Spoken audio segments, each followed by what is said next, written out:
Assalamualaikum warahmatullahi wabarakatuh. Perkenalkan, nama saya Najwa Salsabila dengan NRP 2301003. Izin mempresentasikan tugas mata kuliah Kewarganegaraan kelas B dengan dosen pengampu Dr. Subelo Wiono SHMPD dengan judul Ruang Digital sebagai Senjata Melawan Penebangan Liar di Sumatera.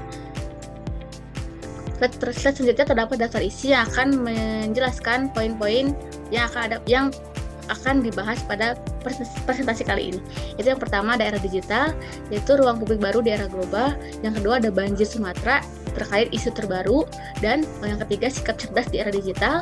Lalu ada 4, kontribusi positif di ruang digital. Dan yang terakhir, kesimpulan dan penutup. Pada slide yang pertama ini ada era digital, ruang publik baru di era global. Media sosial dan platform digital telah menjadi ruang publik bagi baru yang memiliki pengaruh besar terhadap opini, kebijakan, dan kesadaran sosial. Setiap postingan, komentar, dan interaksi memiliki potensi untuk membangun dan menyatukan atau bahkan malah merusak dan memecah belah persatuan. Kita yang hidup sudah di era digital ini, kita tuh harus memiliki sikap berpikir kritis, yaitu mampu menganalisis informasi secara mendalam, mempertanyakan validitas sumber, dan membuat keputusan berdasarkan bukti faktanya by data. Nah, selain itu juga kita harus bersikap etis, yaitu menjunjung tinggi nilai kejujuran, empati, dan bertanggung jawab dalam interaksi digital. Kemudian di sini terdapat isu banjir Sumatera. Nah, seperti yang sudah ada pada berita-berita, baik itu di televisi, di sosial media, di internet, banjir Sumatera memiliki isu yang berita yang sudah populer, yaitu disebabkan oleh pembalakan liar di hutan Sumatera yang menyebabkan banjir. Nah, bencana banjir ini telah terjadi di berbagai wilayah Sumatera yang diduga awal disebabkan oleh penebangan liar oleh oknum yang tidak bertanggung jawab. Nah, sehingga menyebabkan kerusakan hutan yang mengakibatkan hilangnya fungsi resapan air. Kemudian menyebabkan erosi tanah sehingga mengakibatkan longsor dan kerusakan alam. Nah, isu ini membutuhkan sikap cerdas yang tidak hanya menyalahkan tetapi memahami akar masalah dan mencari solusi bersama. Dikutip dari sumber Antara News, heboh ribuan kayu gelondongan tersebut terseret banjir. Ini ditemukan di awal. Nah, pemandangan tumpukan kayu gelondongan berukuran besar itu terarus sungai dan mengakibatkan rusaknya fasilitas transportasi, rusaknya pemukiman warga, dan bahkan hampir mengakibatkan korban jiwa. Nah, ini merupakan video cuplikan terkait parahnya banjir di Sumatera yang diakibatkan oleh penebangan liar yang tidak bertanggung jawab.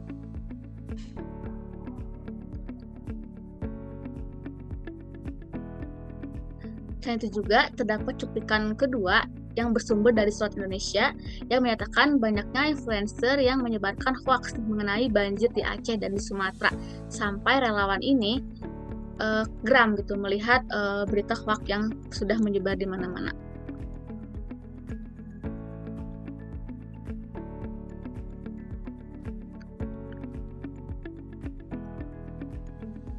Nah, mengapa kita harus berpikiran kritis agar kita tidak termakan berita hoaks, tidak menyebarkan berita-berita yang bersumber tidak jelas. Dikutip lagi dari sumber official Tirto ID yang mengatakan bahwa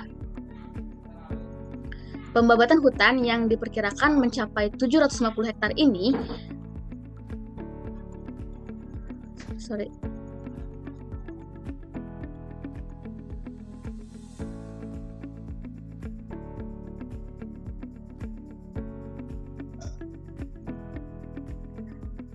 atau 3 kali luasnya Gelora Bung Karno diduga jadi penyebab parahnya banjir dan longsor yang menghantam Sumatera Utara sebulan lalu.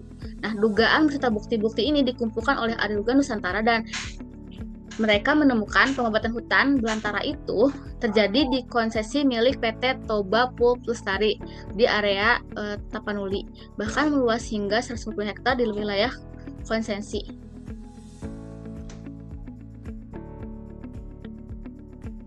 Nah, mereka menduga deforestasi ini terjadi di kawasan lindung. Nah, bukan hanya pembumikan warga ataupun jalan transportasi, tapi satwa-satwa lindung yang ada di Sumatera juga terjadi dampaknya dari banjir Sumatera ini.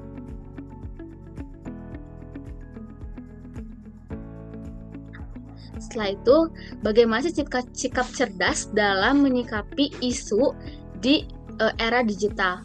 Nah, terdapat 4 pilar utama untuk menjadi warga digital yang cerdas. Yaitu yang pertama, berpikir kritis, tidak langsung menyalahkan pihak tertentu tanpa data, tanpa bukti yang jelas, dan memahami akar masalah secara menyeluruh dengan analisis mendalam. Dengan menganalisis berbagai faktor penyebab banjirnya, apakah hanya karena oknum-oknum yang tidak bertanggung jawab juga, atau mungkin bisa jadi karena masyarakat yang masih membuang sampah ke sungai, masih melakukan pembabatan hutan lindung, dan tidak melakukan penanaman pohon kembali. Setelah itu, kita harus mempertanyakan nih informasi dari berbagai sumber, apakah sumber tersebut telah dipercayai oleh TV dan internet lainnya. Yang kedua itu melakukan berbasis data, menggunakan sumber terpercaya seperti laporan lingkungan, data pemerintah, TV One, Tempo.com, banyak ya, CNN, dan kajian akademik lainnya. Yang kemudian kita melaporkan nih Badan Lingkungan Hidup dan data pemerintahan dan penelitian ilmiah. Yang ketiga, empati sosial, menunjukkan kepedulian kepada korban banjir, bukan sekedar mencari sensasi atau popularitas di media sosial, tetapi fokus nih pada korban dan kebutuhan mereka. Dan menghindari konten yang kesannya tuh sensasionalitas atau hanya numpang tenar gitu. Yang keempat, berwawasan global, memahami bahwa deforestasi adalah isu global yang berdampak pada perubahan iklim dunia, yaitu menghubungkan isu lokal dengan global, memahami dampak jangka panjangnya. Yang dampaknya itu bukan hanya kita sebagai manusia, tetapi sebagai makhluk hidup, hewan, tumbuhan, dan sebagainya.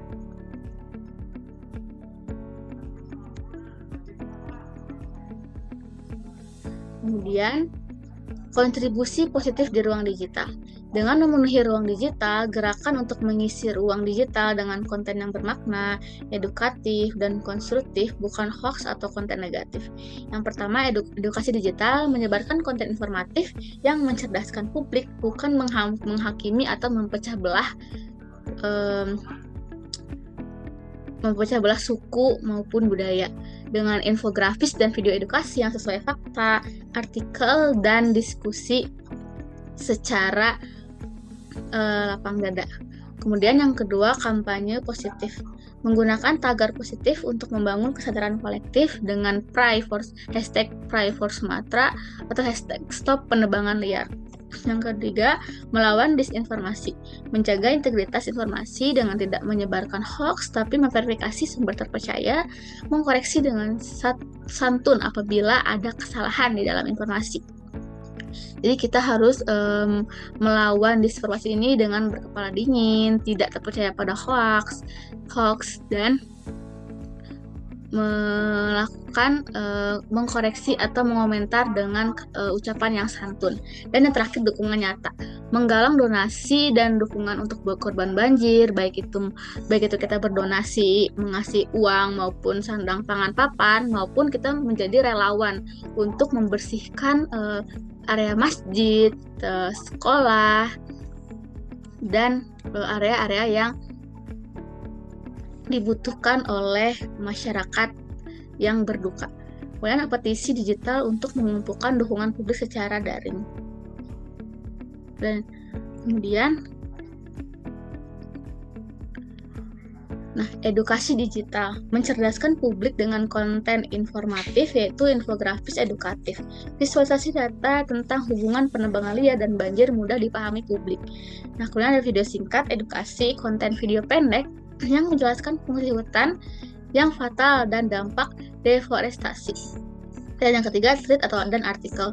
Nah, artikel ini dapat menjelaskan dampak jangka panjang deforestasi dengan data dan analisis, dan tujuan edukasi digital itu mencerdaskan publik, memberikan informasi akurat untuk keputusan cerdas, dan yang kedua, membangun kesadaran dengan menginspirasi aksi positif dengan empati. Dengan membagikan informasi, sebarkan konten edukatif dan bermakna, serta kita mengajak diskusi dengan melibatkan publik dalam dialog yang positif. Setelah itu kita melawan disinformasi. Tanggung jawab digital dalam menjaga integritas informasi. Yang pertama, tidak menyebarkan hoaks. Sikap cerdas berarti tidak menyebarkan berita palsu atau konten menyesatkan tanpa memverifikasi dan memvalidasi bahwa konten tersebut sudah benar ataupun hanya numpang tenar saja gitu. Kita harus melakukan 3 hal ini, yaitu pertama verifikasi sumber, periksa keaslian sumber dan datanya. Yang kedua, kita cek nih konteks waktunya, jangan menyebarkan konten lama. Serta kita melakukan stop forward chain, hentikan rantai penyebaran hoax segera mungkin. Yang kedua, kita mengoreksi dengan santun. Jika menemukan informasi keliru, koreksi dengan bahasa yang sopan dan didukung dengan fakta. Dengan gunakan bahasa yang sopan, hindari menyalahkan atau menghakimi, sertakan buktinya, lengkapi dengan sumber yang terpercaya, dan ajak diskusi untuk membuka ruang diskusi yang sehat. Kemudian terakhir, mengajak diskusi. Mengajak diskusi ini bukan perdebatan emosional, tetapi kita fokus pada solusi, bukan kesalahan, bukan kepentingan sebelah pihak. Dengan tujuan yang jelas, diskusi untuk solusi, bukan untuk menang, menemukan kesepakatan, cari titik temu untuk solusi bersama, dan berbasis logika. Gunakan data dan fakta, bukan emosi maupun pendapat. Dan kemudian kita akan melakukan dukungan nyata melalui platform digital. Dengan menggalang donasi online, platform digital memudahkan memobilisasi bantuan finansial untuk korban banjir. Lebih dari ribuan orang dengan nominal yang hampir 10 miliar didapatkan dari penggalangan donasi online oleh masyarakat Indonesia maupun di luar Indonesia. Dan dengan rekening resmi lembaga kemanusiaan dan transparansi real time dengan melaporkan perkembangan donasi. Yang kedua, kita membagikan informasi resmi, sebarkan informasi akurat dengan posko bantuan, kebutuhan logistik, dan kontak penting. Dengan lokasi posko, alamat lengkap, dan kontak pengurus, pada kebutuhan mendesak, daftar barang yang dibutuhkan, dan informasi relawan, cara mendaftar dan persyaratan. Nah, kita mendukung petisi digital. Petisi online ini untuk mendorong kebijakan perlindungan hutan dan tindakan pemerintah, kebijakan proteksi, tuntutan pertanggungjawaban, dan program rehabilitasi atau gerakan reboisasi dan konservasi.